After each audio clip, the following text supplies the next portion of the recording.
From the moment Jacob Miller turned into that cracked, ice-glazed parking lot, he just wanted to drop off the box of old clothes at the donation bin and get back home before his son, Liam, woke up from his nap in the backseat. Single dad life didn't give him many breaks. Every trip to the grocery store felt like a small expedition. But what he saw next stopped him cold. A young woman in mid-20s maybe was hunched beside a beat-up minivan, one flat tire hopelessly sunk into the snow. Two tiny girls, identical twins with matching pink coats and tear-streaked cheeks, peeked out the side window. The woman's uniform was unmistakable, an army jacket the size too big, sleeves frayed at the cuffs. Jacob knew that look, exhaustion wrapped in determination. It was the same look he'd worn when his wife left him with a newborn baby and a mortgage he couldn't afford. He pulled up, rolled down his window. "Need a hand?" She flinched at first. Then, seeing his little boy snoring in the back seat,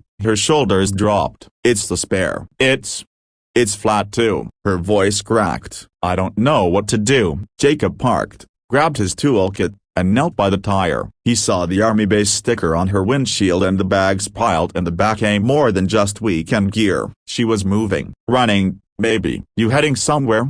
he asked gently. She hesitated. "Trying to get to my mom's place in Ohio. I was stationed in Fort Drum. Just got back." "And your husband?"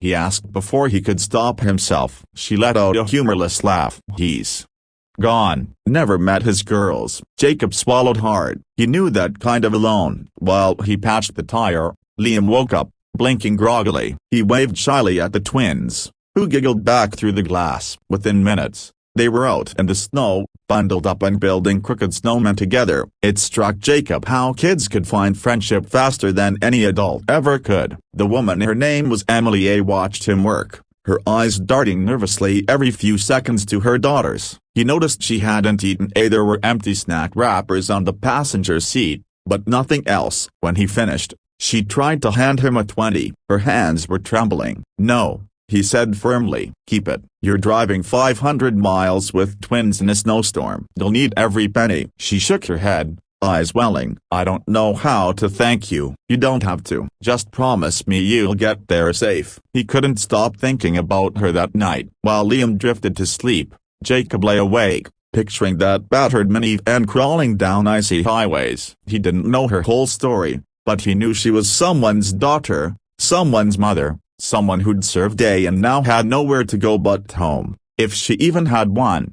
The next day, an idea wouldn't leave him alone. He posted in a local veteran support group online, asking if anyone along her route could help pay gas money, a meal, anything. He didn't expect much. But what happened next felt like a small miracle. One by one, messages poured in. A trucker offered to follow her for 100 miles to make sure she didn't break down again. A mom in Pennsylvania said she'd have a hot dinner and 2 beds waiting if they needed to stop. Someone near Ohio said they'd plow her mom's driveway so she wouldn't get stuck. Jacob messaged Emily the updates. She was speechless at first. Then she called him from a rest stop 2 states away, her voice choked with tears. "I've never felt so seen," she whispered. "They're not scared anymore. They're actually laughing back there." "You did this." "No," Jacob said, glancing at his son asleep beside him. "We all did." 3 days later, a picture pinged on his phone.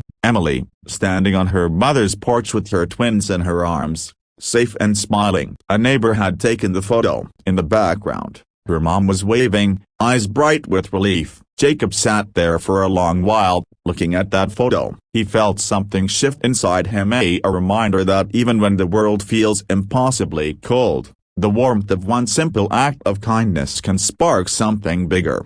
Sometimes, you don't have to move mountains. Sometimes, you just help patch a tire, share a warm meal, make a call, and trust that the goodness you put out there will find a way to keep going. And in the end, that's the miracle Jacob never forgot, that the simplest kindness can keep a stranger and maybe the world moving forward. 1 mile, 1 meal, 1 good deed at a time.